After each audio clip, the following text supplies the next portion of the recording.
அஸ்ஸலாமு அலைக்கும் வரஹ்மத்துல்லாஹி வபரகாத்துஹு. அன்பார்ந்த சகோதர சகோதரிகளே, ஆஷூரா நோன்பின் நோக்கங்களையும் அது வைக்க வேண்டுமா கட்டாயமா என்பதை பற்றி இதற்கு முன்பு ஒரு வீடியோ நாங்கள் அப்லோட் செய்திருந்தோம். அதைத் தொடர்ந்து இன்ஷா அல்லாஹ் நாம் இந்த வீடியோவிலே ஆஷூரா நோன்பின் நன்மைகளை பற்றி பார்க்கலாம்.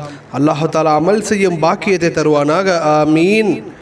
நபி ஸல்லல்லாஹு அலைஹி வஸல்லம் அவர்கள் கூறினார்கள், முஹர்ரம் 10வது நாளில் ஆஷூரா நோன்பு நோற்பதை அதற்கு முந்தைய ஒரு வருடத்தின் பாவத்திற்கு பரிகாரமாக அல்லாஹ் ஆக்குவான் என நான் எதிர்பார்க்கிறேன் என்று நபி ஸல்லல்லாஹு அலைஹி வஸல்லம் அவர்கள் கூறியதாக அபூ கதாதா ரலியல்லாஹு அன்ஹு அவர்கள் அறிவிக்கின்றார்கள். இந்த ஹதீஸ் முஸ்லிம் என்னும் நபிமொழி தொகுப்பிலே 1162வது ஹதீஸாக பதிவு செய்யப்பட்டுள்ளது.